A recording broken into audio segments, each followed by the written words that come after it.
I'd like to start off by introducing our panel to all of you. So first we will start with Stephanie. So Stephanie Norby is a licensed massage therapist, and she is owner of Rolling Stone Mobile Massage. This is a massage service that comes to you. She helps everyone from weekend warriors to professional athletes who are seeking recovery and maintenance massage from the many activities that they do, including cycling, rugby, skiing, and triathletes. So thank you, Stephanie. Next, we have Leanne. And Leanne is both a strength and conditioning coach and a nutrition coach at Peak Health and Performance and Vertical World Climbing Gym, which is located in Seattle. While she works with clients across a wide spectrum, she specializes in designing training plans and programs for mountain sports and athletes.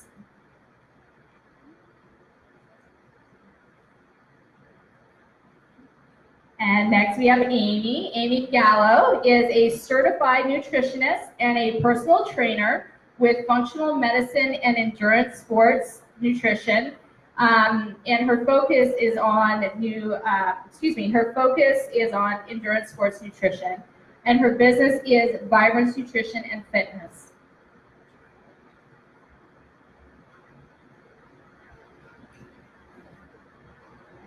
And I'm going to skip to Brooke at the end there. So Brooke is a doctor of physical therapy. He's a founder of Prevail Physical Therapy, owner of RT Bicycles Fitting Boutique, and a former founder of Real Rehab Physical Therapy. Brooke has been competing in endurance sports since the age of 10. Wow.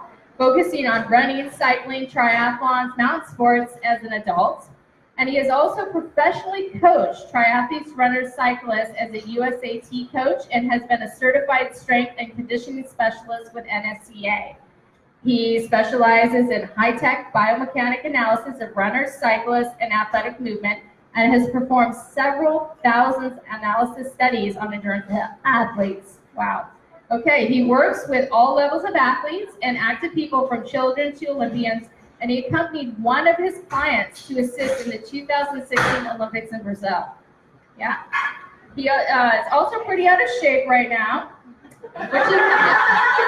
which he blames on a recent ACL tear, but really that's no excuse.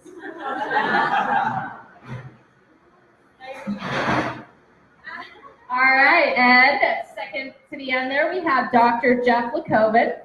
And Dr. Lakoven is a chiropractor, a naturopathic physician, acupuncturist, and a certified sport nutritionist. He specializes in treating musculoskeletal pain and sports injuries by integrating trigger point, acupuncture, manual therapies, corrective exercise, and nutrition. In addition, he combines exercise and nutrition for weight loss, weight gain, performance enhancement, and wellness.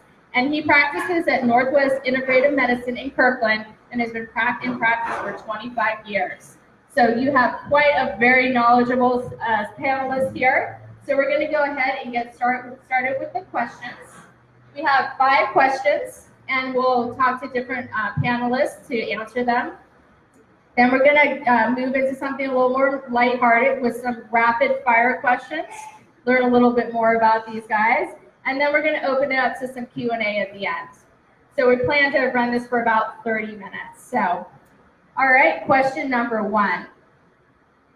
Let's talk about how the body ages and how you as a provider work differently with clients based on age. Okay, so we're going to talk about that. So, Amy, I'm going to start with you in terms of answering that question. So, I work mostly with women, and as women know, throughout the life cycle, our hormones fluctuate and our needs and our experiences change with those fluctuating hormones.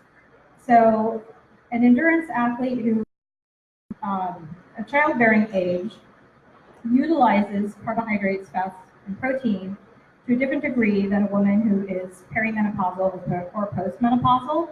And so when I'm working with women, I look at these and factor their hormonal status and where they are at in their life cycle in how I approach their nutrition for their training.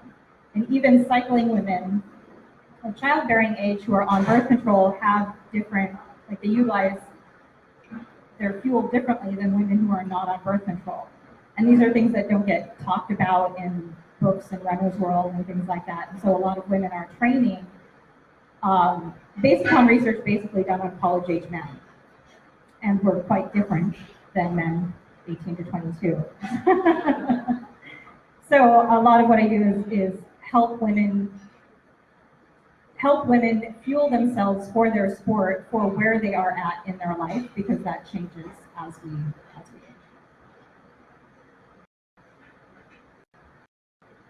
All right, I'm going to hand it over to Dr. LaCoven and let him answer that same question. So how do you work with clients and athletes in terms of... I like the saying, genetics loads the gun, lifestyle pulls the trigger. So I like to look at the genetics in the sense of what can I do to optimize somebody's genetics. And I like to use the acronym SPEED. So when it comes to aging, stress and inflammation is a big aspect of things. So how do we modulate those things with speed? The first thing would be sleep. You get optimal amount of sleep, you know how much sleep you need. 7 to 9 hours, probably a little bit more if you're training. The next thing would be P, psychological stress. So how can we manipulate things in your environment to help with stress? It could be supplements, it could be meditation, it could be acupuncture. Environmental. So there are environmental things you're exposed to in the environment. They're called obesogens or endocrine disrupting chemicals. These are found in your self-care products, toothpaste, paints, things like that that we're exposed to. So how can we mitigate those things? And I like to point my patients to the environmental working group. They have a good website. You can check that out. They have an app called Skin Neat. Next thing would be exercise. So how to optimize exercise specifically with creating a needs analysis and looking at what your goals are and how to take you from one place where you are to get to those goals by looking at your training habits, making sure that you're not overtraining. And then D for diet. So specifically with endurance athletes, looking at the 3 R's, rehydrating,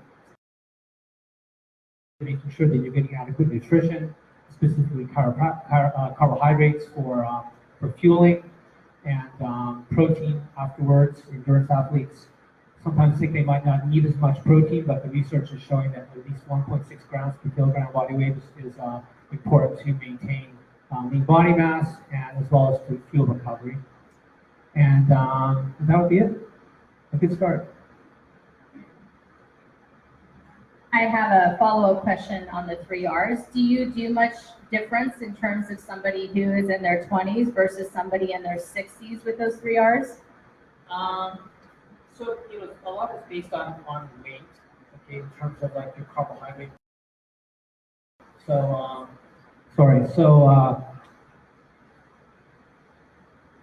certainly somebody who's in their 50s or 40s would need more protein. So they're showing that somebody like who's younger could get away with maybe 20 grams per serving, or somebody who's older maybe 40. So we're looking at maybe a higher need of macronutrients. So it's usually kind of individually tailored. So what's going on with a specific individual, age might be part of it, gender is going to be part of it, lifestyle is going to be part of it, things like that.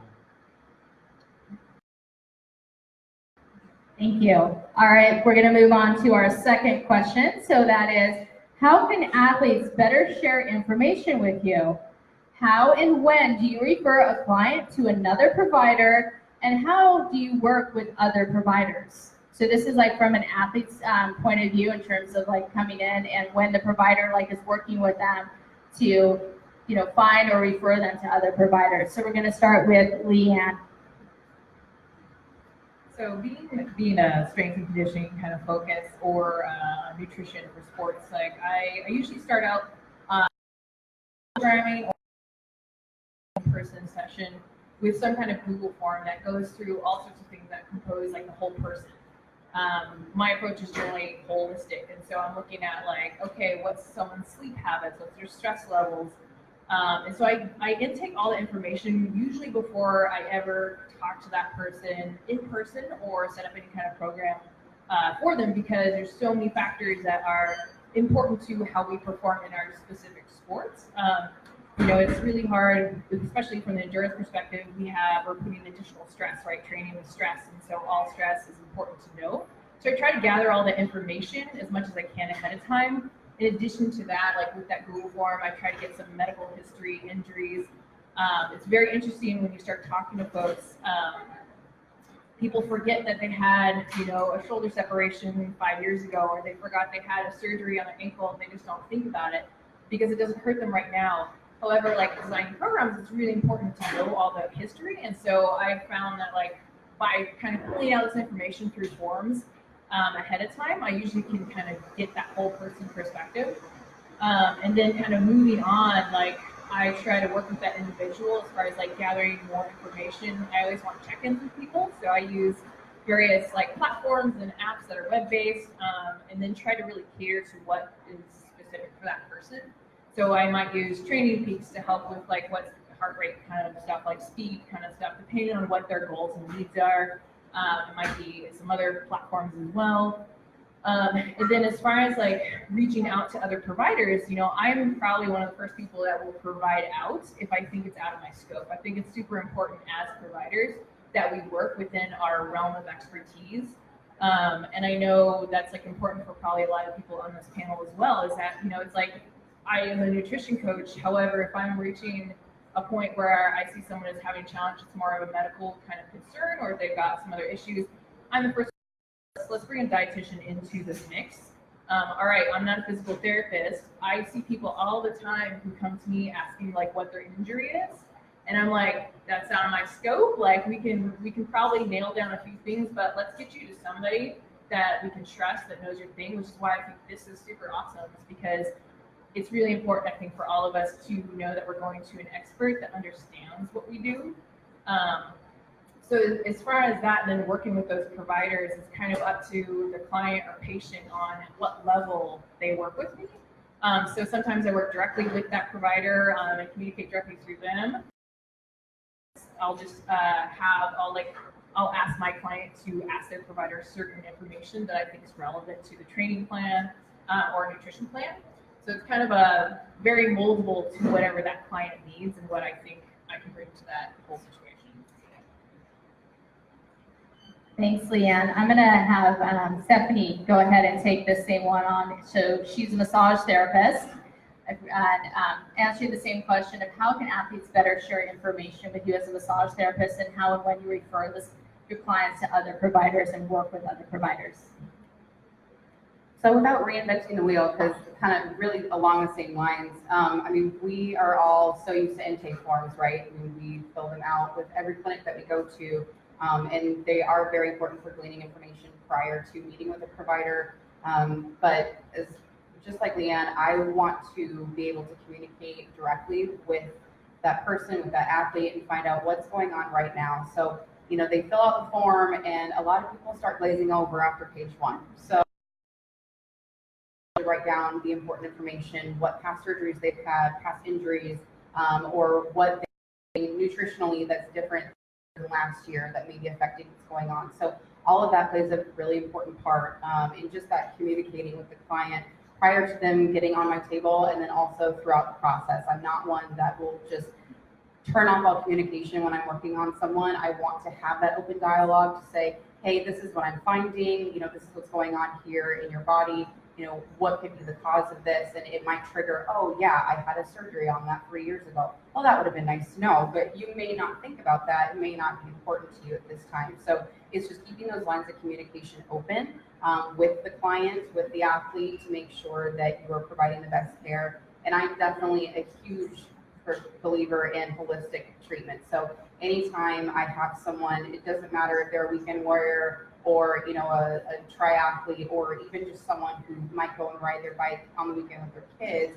I want to know if they've seen an acupuncturist, a nutritionist, a chiropractor. So just getting that background information to know, okay, well, if you haven't tried this, this is something that might be beneficial for you, and being able to, they're entrusting us with their bodies, with their healthcare, right? So I want to make sure that everyone is getting what's good for them. It's not a one size fits all. I need to customize every treatment to fit the needs of that individual. So yeah, very much a holistic care provider, and want to be able to get everybody's input to make sure that you're getting the most beneficial treatment possible for your specific sport. Great. Thanks, Stephanie. So moving on to question 3, we're going to jump into injury prevention. So why, when, and who should athletes see for injury prevention? And how does an athlete know if it's good pain versus bad pain? All right, we're going to go ahead and start with you, Brett. Thank you. So that's a huge question. Thanks for that. And we spend a lot of time working on injury prevention. We would really like to become a where we are more about smoke alarms instead of fire engines, preventing things instead of responding to injuries. I will say that, coming from a background as an athlete and a coach and a trainer and as a clinician, that probably one of the best ways that you can prevent yourself from getting injured is working with a coach or a trainer that's going to give you a good individualized and well-periodized training plan. How many people in here do some kind of strength training? Oh, good. That's not bad. That's really good. I'm pleasantly surprised. A room full of endurance athletes, it's like 10%. That's good. Are you really endurance athletes? How many people are? Okay. But no, that's really important. One of the things that we try to provide guidelines for is when should someone seek something outside of their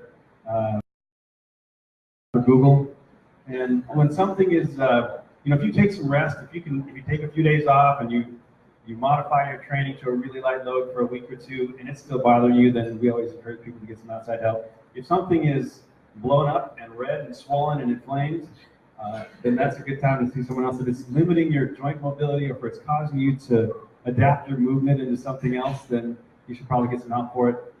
I can't tell you how many times I've had someone come in because they were running and their big toe hurt and they changed their movement to alleviate toe pain and now their knee blew up. So those little things can turn into big things. What was the second part of that question? It was a long question. It was just good pain versus bad pain. So I think you're Skip that. I skipped something else. just when, who, and why somebody should see somebody. Well, the why is easy, really. I mean, the why we do injury prevention is so that the activities that we do for health and fitness and competition don't become injurious in themselves and from doing those activities, right? And I think, being a physical therapist, I'm extremely biased in that someone should come and see me to do some injury prevention. But I think that's a rabbit hole that a lot of people get sucked into because I can find about 100 things to work on for you. And the fact is, most of those things are probably not going to be an issue. I really like to have folks who have coaches and trainers as kind of their first line injury prevention specialists, and they're their leaders. And good ones are pretty good at triaging things and saying, yeah, you need to go get some help with that. And then, of course, there's always Dr. Google. That works great. Thanks, Brett. So, Jeff, I'm going to ask you that same question of when, why, and who should athletes see for injury prevention, and then when does an athlete know good versus bad pain? So, any healthcare provider that you feel comfortable with could be someone you see for injury prevention. It's kind of an interesting question. About 10 years ago, I was walking in Vancouver with my dad and his walking group, and part of this group, and she was walking, and I turned to her after the walk and I said, Diane, do you have back pain, or what are you doing for your back pain? And she kind of looked at me and she sneered a little bit. And that was the end of it until 2 years later, she called me up. She goes, what should I do for my back pain? Who should I see for my back pain? And my point is that you can only compensate to a certain extent at some point with your posture, and then you're going to develop some kind of pain or dysfunction. And so a good screening thing, if you're looking at screening, that I was introduced to about 10 years ago through the National Academy of Sports Medicine. It was developed by a physical therapist who went on to work with the Phoenix Suns, and he was able to reduce their injury rate and, of course, increase their revenue by looking at movement and doing movement screens. And one screen that I do in my clinic is the overhead. To look at the major kinetic chain checkpoints, your foot, ankle, your knee, low back, shoulders and neck, by having somebody go through a movement screen and looking for deviations based on planes of motion, and then you can break that down with range of motion and muscle testing. So it's one way of screening it and preventing an injury before it happens by looking at this dysfunction. From a nutritional perspective, you can do the same thing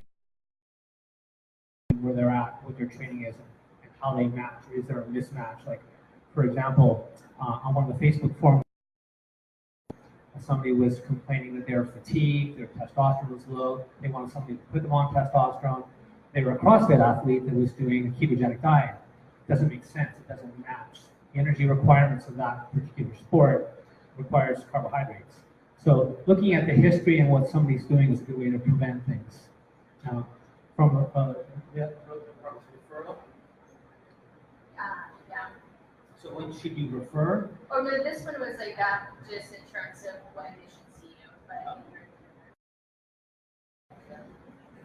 All right, thank you. All right, let's go ahead and we'll move on to question number 4. So, what is the biggest challenge that faces you as a provider right now? All right, we're gonna hand this over to Amy. Keto. And that's not to say that it's not appropriate for certain circumstances and certain populations, but just not this one precisely. This idea of fat adaptation, and that if you just cut out carbs, your body's going to burn fat as though it's a carbohydrate, defies reality.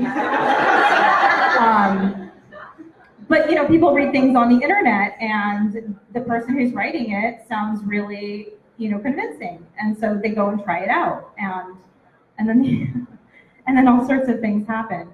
Specifically with women trying to do things like intermittent fasting and ketogenic diets because their brothers, their male partners are really successful at it, and our physiology is different, our hormones are different. A woman's body is made to withstand, to do everything it can to withstand starvation and still ensure the species survive.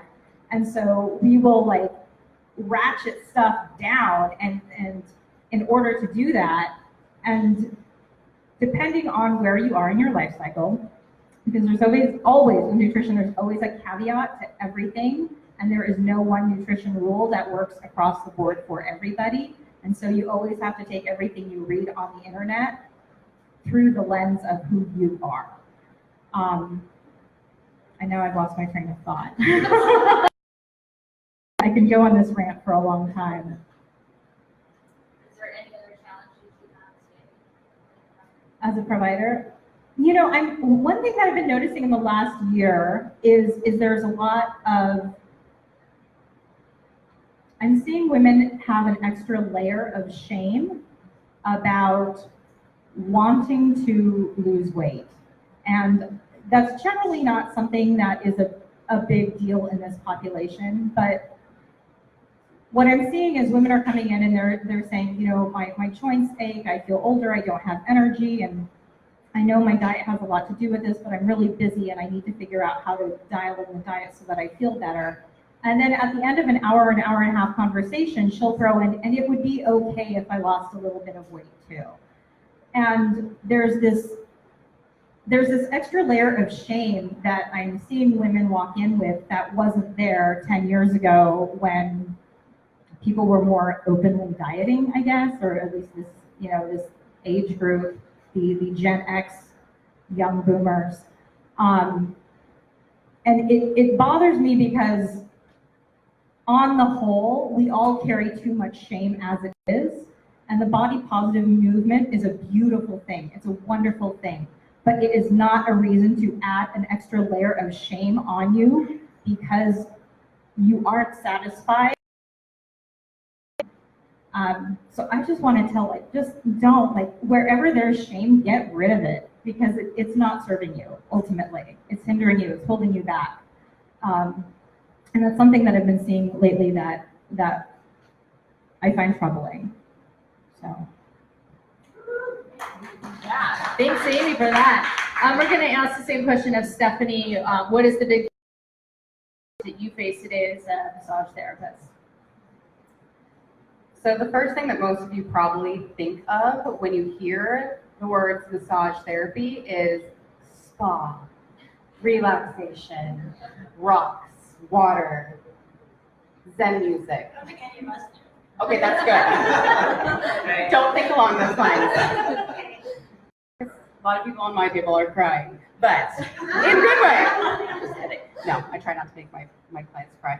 But so I think that's the biggest stigma for massage therapy, and it always has been. So Washington has been really great in promoting massage therapy and helping people understand that it is part of healthcare. It is a holistic part of your routine. It should be, and not just something that you should do to relax. So I work with athletes, whether it's recovering from STP or it's maintenance during rugby season, or you're recovering from an injury, you had surgery, you need scar tissue treatment. So it's not just going into Massage MD for a 50-minute massage. It's, you think about the people who are on the sidelines at an NFL game that are helping with cramps and all of that stuff. So we are part of that whole team, but it's just getting people to recognize that.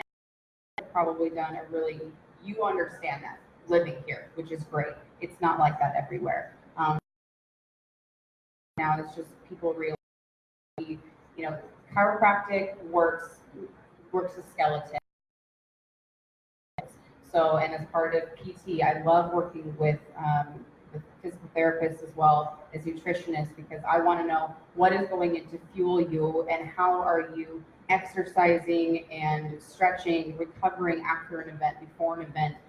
What are you doing on the weekends to help stabilize blood sugars? I mean, all of that goes into making sure that you are performing at your peak level, and we want to maintain that. So even if you're just overusing, misusing certain muscles, as it was mentioned, if you hurt your big toe and now you're compensating in another way, you could be injuring muscles because of that compensation. So that's part of my job, is to figure out, okay, how are you using your body and what can we do to help correct that so you can be more successful and run a 7-minute mile versus an 8-minute mile. Just being able to get you back into that peak performance level and keep you there. Thanks, Stephanie. So our final question is, from a provider standpoint, how can an endurance athlete get more out of working with you as a provider? So I'm going to go ahead and I will start with Brooke. All right, well, so I think that one of the best ways you can get the most out of working with a provider is, number one, making sure that you're seeing a provider that's really well experienced in dealing with your kind of issues. If you're a runner and you go see someone and they just tell you to stop running, then you should run or limp quickly away. That's who deals with runners. I'm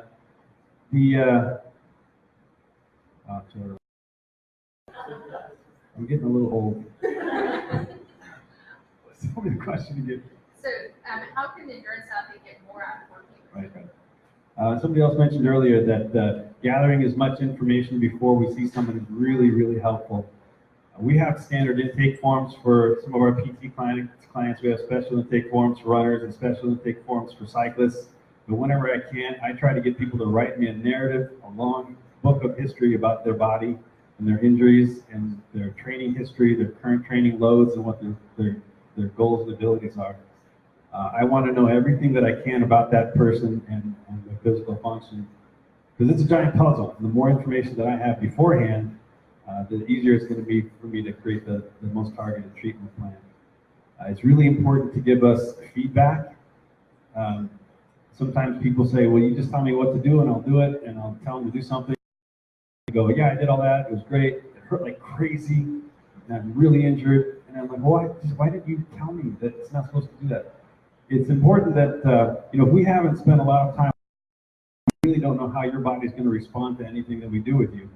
So it's always a little bit of a test drive in the beginning, and we really need you to give us feedback, good or bad, whatever. The more details, the better. I love it when I get these OCD people that have training logs with pain diaries in them. It's awesome. So I just copy and paste that right into my document. That's it.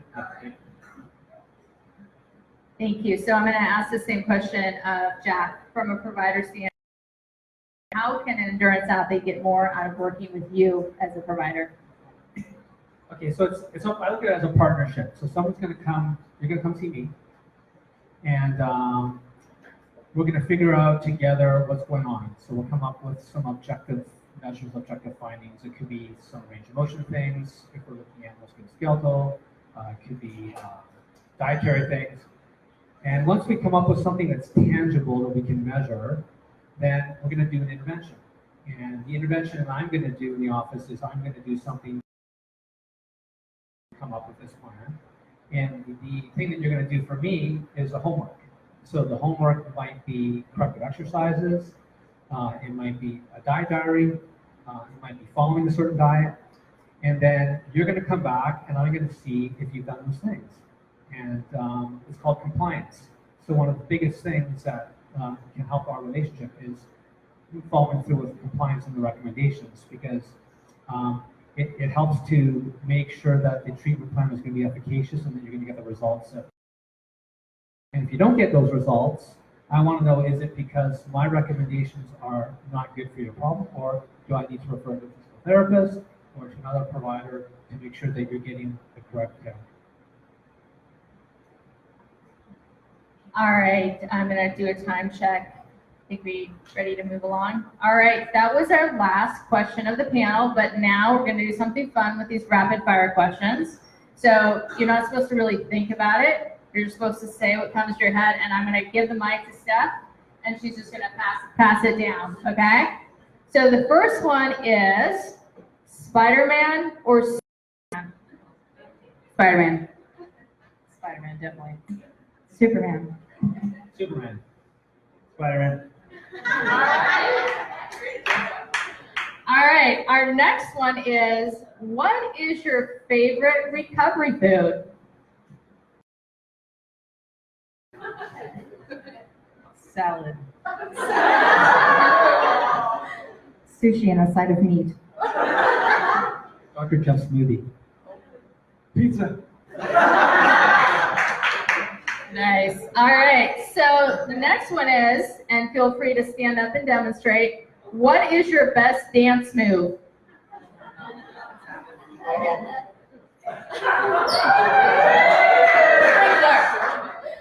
Sprinkler. Not a yard sprinkler.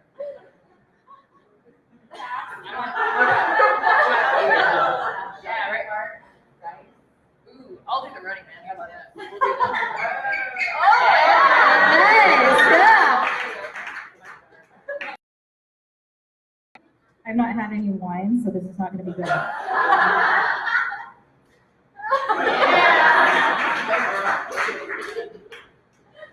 I was actually arrested last week, so You arrested for dancing? Good dancing, wasn't it? This is my favorite one right here.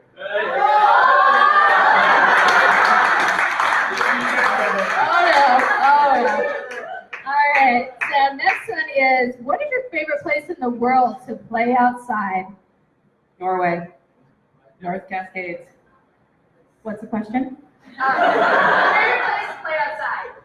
Oh, here. Like, why would I go anywhere else? beach. My kids. All right, and the last one. Who are you more scared of, Voldemort or Darth Vader? Darth Vader. I second that. Right along with them. Or Voldemort. All right, thank you. So we'll open up for a few minutes for the providers, but do know that soon they'll stick around for a few more minutes after we break up, so you can ask questions then. Does anybody have a question they'd like to pose to either a specific panelist or the panel in general?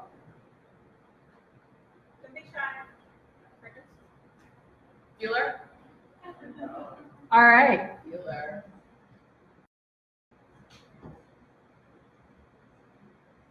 I'm just curious if all the technology around wearables and all the health technology is gathering, is it making your jobs easier? Is it beneficial in any way, or is it just more annoying where people come in with one more piece of crap that they're asking you to help them diagnose or understand? Yes. All right.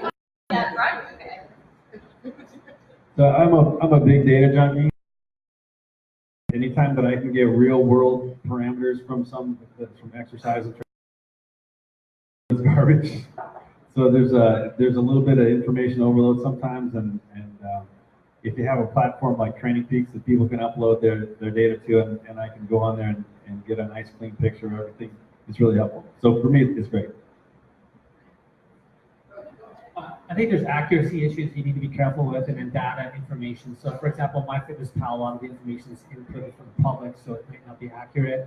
And then, I like them because it helps to some extent. If I'm asking somebody to get 7,000 to 10,000 steps, then they can measure it. But again, there's accuracy issues. So I'm a huge data nerd as well. However, I think it's really important to actually check in with yourself and use yourself as a monitoring system. So I like to use technology with the person and use it as a gauge. So making sure they're using the appropriate technology. There's inaccuracy issues for sure, and lots of things for apps as well as wearables. But then also relate that to how they feel. I think that's super important when we're dealing with training and overload and all those other kinds of things. And so there's actually a fantastic book called Unplugged, which is kind of it's not anti-technology by any means. I'm definitely not, but it's kind of about how to use it appropriately. So I think that's a major thing. So, I'm sorry. No, I mean, this is serious thing. You don't realize how much radiation you're being exposed to, especially with 5G coming in. We don't know what the long-term effects of that are going to be. And so, when people are wearing all this technology, I don't want to watch to my phone, but when you are, there's a lot of radiation that's going through there. We got one of those. It's a detector, and you put it up to your phone or even the cordless phones at home, and it's got a lot of radiation, and your exposure over time can be damaging. We don't know what the damage is going to be in the long run. All right. Does anybody else have a question? All right. Well, let's think. Oh, question over here. You figure? Why did you guys get started? What made you want to be in this industry? It's fun. This is a rapid fire question. Really, yeah, rapid fire. I feel like it's a nice time. So I actually have been receiving massage myself for the last 20 years. I deal with autoimmune issues as well as chronic pain, and so I wanted to be able to go into a field where I knew I was making a difference one-on-one and being able to customize a plan to help an individual better themselves and better their life. I'm kind of a lifelong athlete, but also have had lots of histories with food intolerances, eating disorder, and that kind of this is my second career, and I couldn't be happier that I made the switch because my passion, all my time is consuming in some facet of it, and so it was just it's absolute passion for me at this point. I read a book when I was 12, treatment of animals, and became a radical vegetarian animal rights activist. I had to justify my position to family members, which took me into nutrition for vegetarianism, which took me into the connection of food on your plate, which blew my mind open because I was so young. And people would just pat me on the head and say, "Oh, you're so cute." And I was like, "I'm gonna get a degree and then you'll take me seriously." So, but after 28 years, I'm still totally fascinated by it. I love it. And I'm no longer a radical animal rights activist or a vegetarian, but that was a life-changing book for me. For me, it was getting injured when I was younger, weightlifting, and going for care and finding that, hey, I want to be able to do this for other people. And so that was with chiropractic and dry needling. And then just wanting to get as many tools as I can. So going through studying nutrition and exercise science and so on, and just having a passion for those things.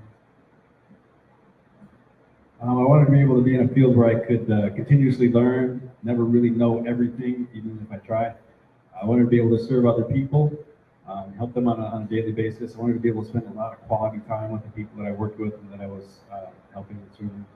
I wanted to be able to use my hands to help people and my brain to teach them how to do things themselves, empower themselves, and learn a lot about themselves. All right, one more question and then we're gonna wrap it up.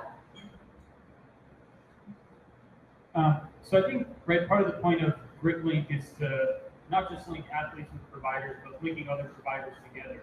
So I'm curious that as a multi-sport coach, triathlon, swim, bike, run, strength, nutrition, trying to avoid injuries, how do you imagine, right, if I recommended an athlete to go see you, how would you and I interact in terms of discussing that athlete and what's best for them, communicating their training and all that?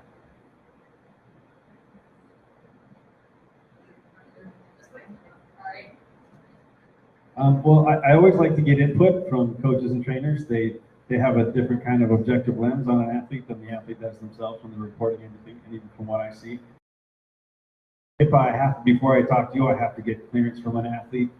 Oftentimes on our intake form, they'll actually write their coach's name on there as someone that I can communicate with. And if they give me that green light, then email was great for me because I can keep everybody in one link and we can have all kinds of communication that way. So same thing, first getting permission, getting informed consent or consent to communicate, and then I like to communicate with providers I work with or strength coaches. So conversations, emails. Sometimes what I'll do is I'll say they'll refer somebody over to me, for example, for back pain, and then I'll come up with some corrective exercises as part of the plan, send the patient back, and have the strength conditioning coach implement those things, and we go back and forth. So open communication. I also love cross-disciplinary collaboration. The patient gets so much more out of it when we are all in communication. Same deal, client has to sign off on communication. Phone, email is great, and so for instance, with women, their menstrual cycle can be tailored to their training cycle and their nutrition, right? And when all of those things are dialed in, like she just, she explodes in a good way. And having that close dialogue with another practitioner on the client, it's totally transformative for them, and it makes everyone look great. So yeah, I'm a big fan. So I'm going to step it up a notch. What if GritLink had something like Slack for us to use to communicate? What if, because again, if we're going to rely on each other as providers, and we hopefully can refer out within this network, if I had a bunch of notes on someone, I could just get the approval, again, right? We could share that, and that would be one super easy way to communicate with. Because again, emails are great, phone calls are great, but there's just so many ways to lose that information. So maybe Slack's not the answer; it's just an option. But there's probably some technology.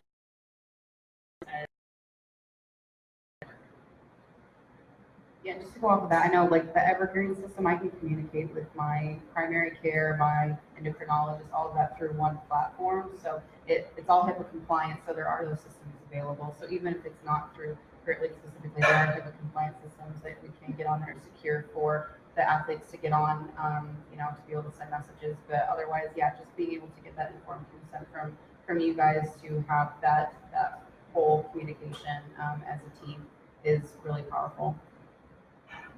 Yeah, and Courtney and I have had a discussion about how to help providers share information. One of the many discussions we've had. So let's go ahead and give the panel a round of applause. Thank you, panel. It's been awesome.